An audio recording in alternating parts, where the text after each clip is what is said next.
Kia ora koutou, ngā mihi nui ki a koutou katoa. My name is Judy Hattie, and as mentioned, I'm currently employed by Counties Manukau as a continence management nurse. I used to say a continence nurse manager, but it's actually the other way. I do not manage people. I manage continence issues that patients have. And the purpose of our service is to allow people to live the powerful lives that they choose to live in the environment that they choose to live in. Our role is everything that Janet mentioned. We go out into the community sometimes to visit patients and their families one-on-one, or we hold clinics. And we allow people the opportunity to come and speak in an intimate environment, or sometimes in their home in an environment that they are familiar with, where they can feel free to open up and discuss those things that they need to discuss, that they haven't been able to fully disclose to their GP.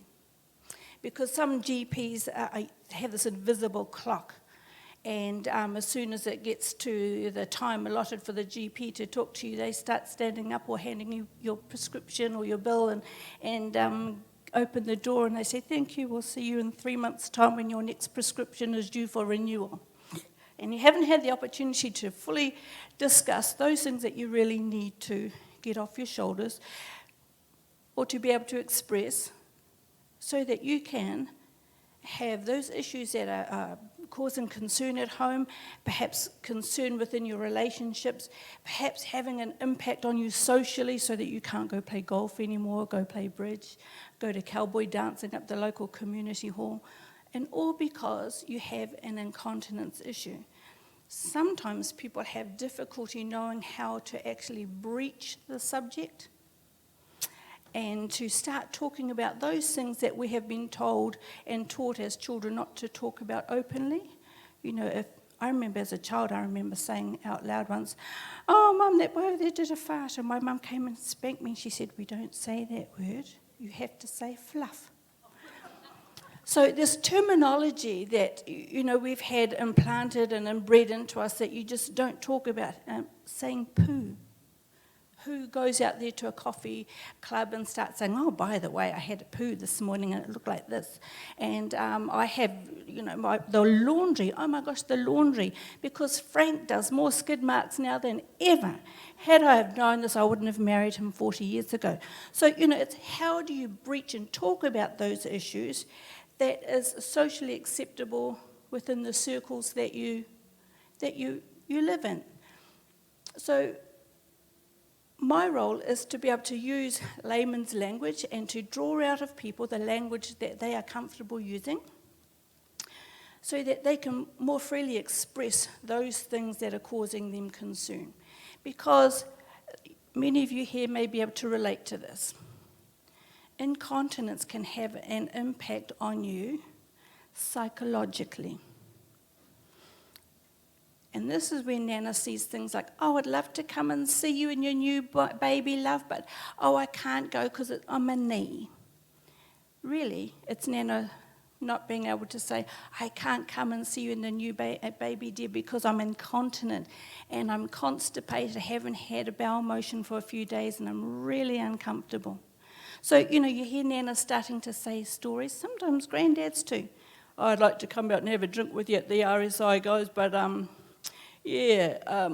got a bit of wind." Really, it's Harold not being able to say to his RSA buddies, "I haven't had a poo for a couple of days, I'm really crotchety, my medication is all up the chute, I am not sleeping very well because I'm up to the toilet 10, 20 times a night. Florence has said, 'That's it, from now on you're going to sleep in your own room, I'm sick of having a sleepless night.'" So incontinence can have an effect on you psychologically and emotionally.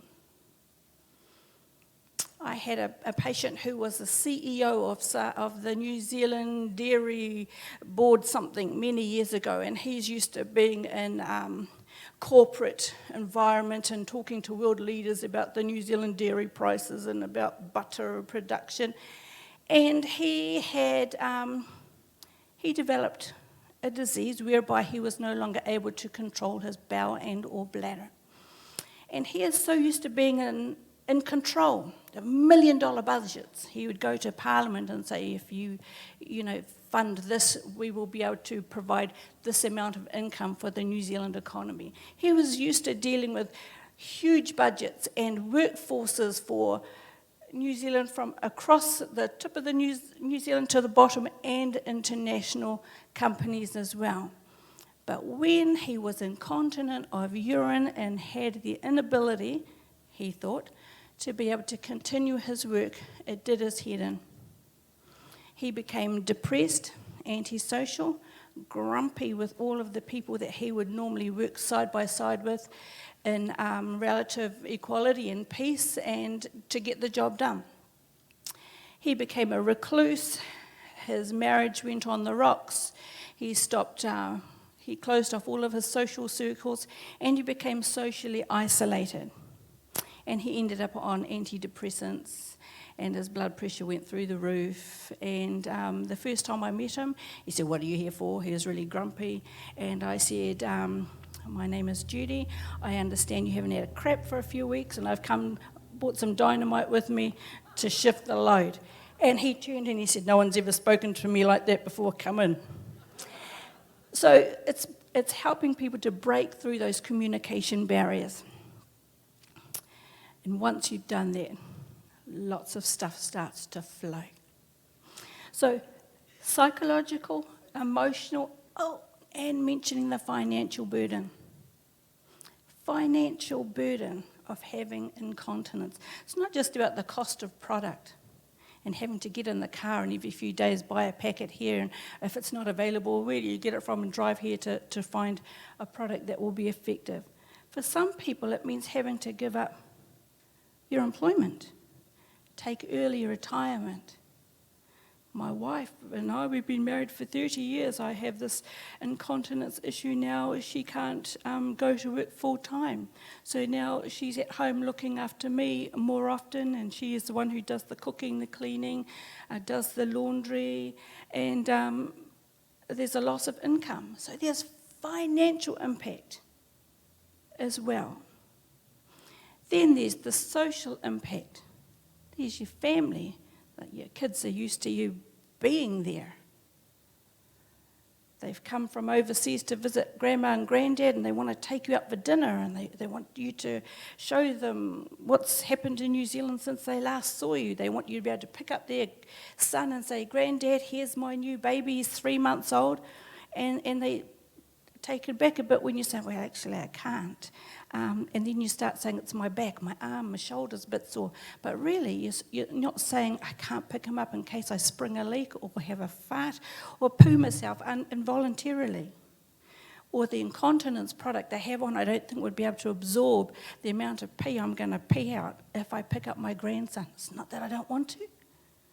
It's just that right now I can't. So that can do people's heads in, can cause depression even more. And we have families who concoct stories to be able to cope with the different situations that they get into. I had one lady who went to church, and for this particular congregation, they used to stand up to sing their hymns. And sometimes they did this, hallelujahs. That's how they worshipped, and that's absolutely fine. Unfortunately, with all the standing up and sitting down, it caused, involuntary urine loss. And she had a dress that, once it was wet, it clung to her. And people were looking at her at church like, she's not worshipping like the rest of us because she's sitting down. And after church, everyone was leaving the chapel and she was still sitting. Now, her companion that she'd gone to church with was not her husband, it was not her family member. She couldn't say to them, "I've actually peed myself and I'm sitting here waiting for everyone to leave the chapel so that I can sneak out unobserved."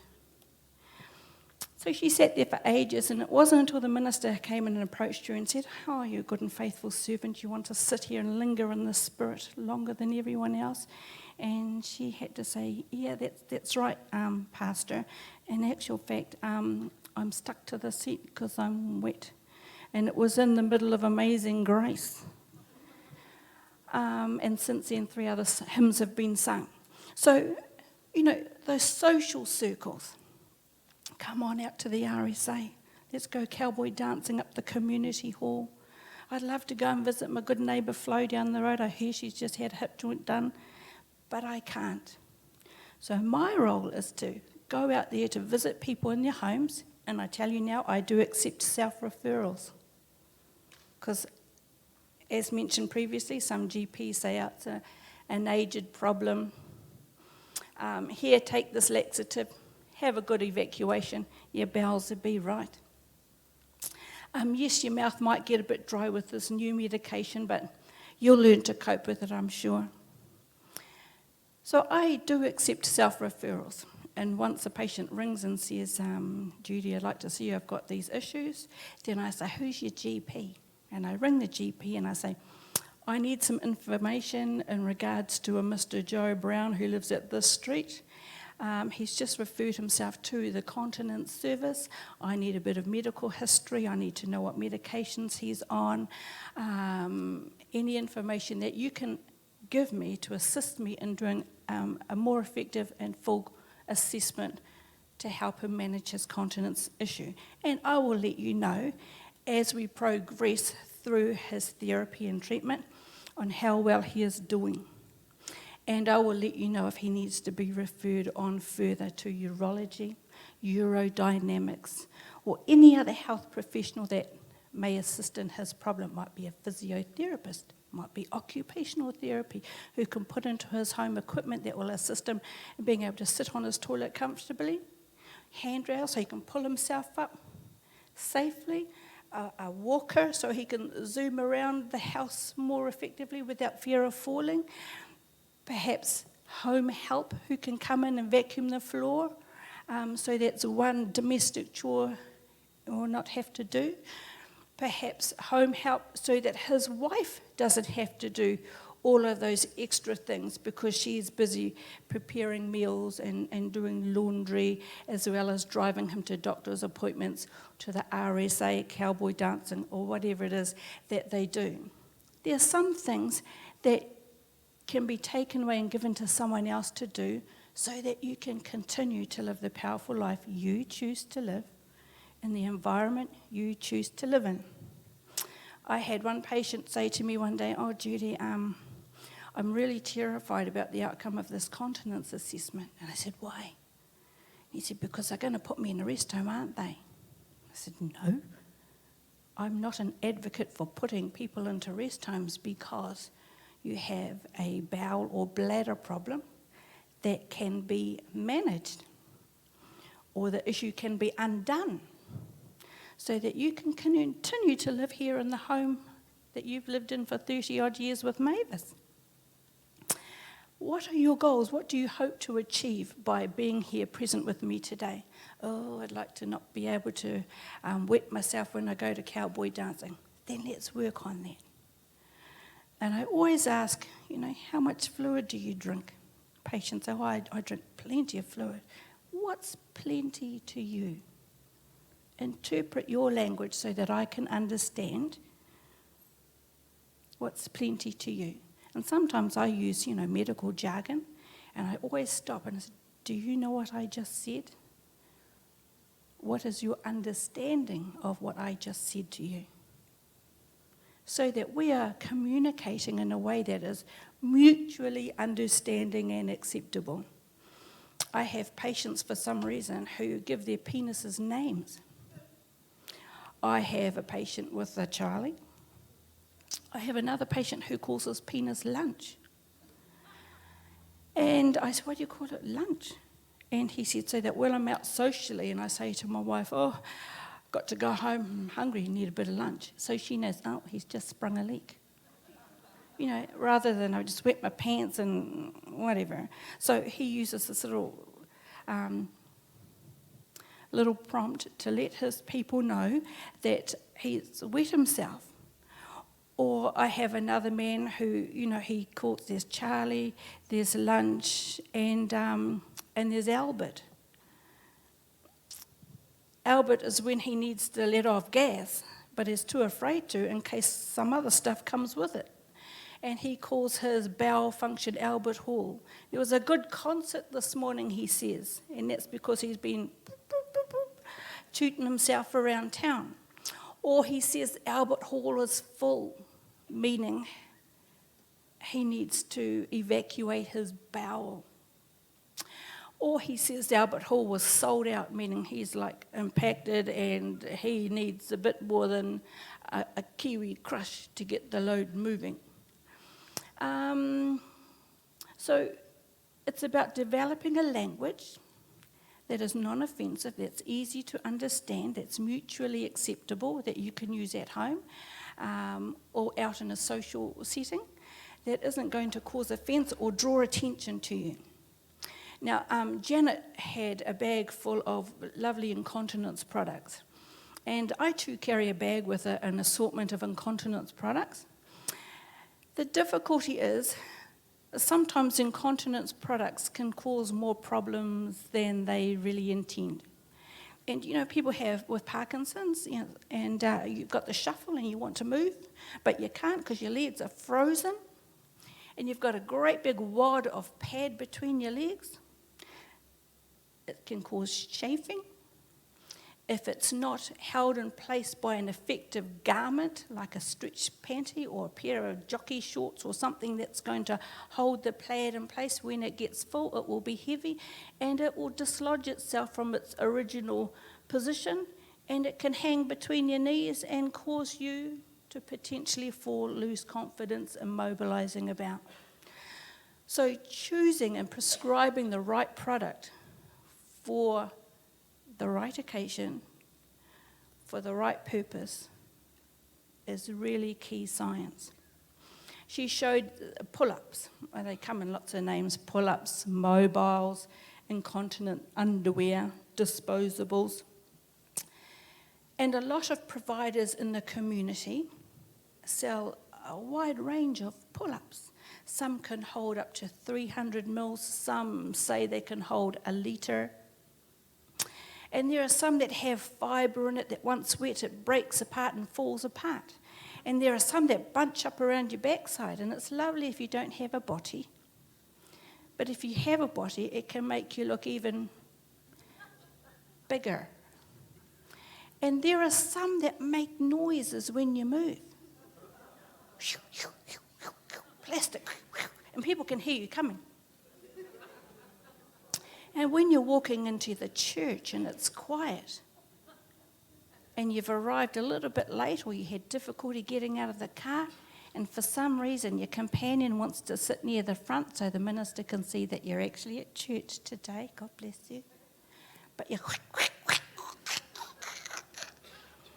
So you don't want to have a product that's going to draw attention to you. You want one that is going to be effective, meet your needs, give you the confidence to be able to get out there, socialise and do the things that you want to do.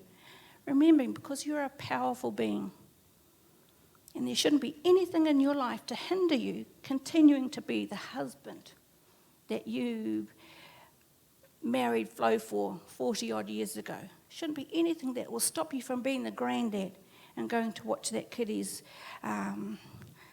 concert recital at school.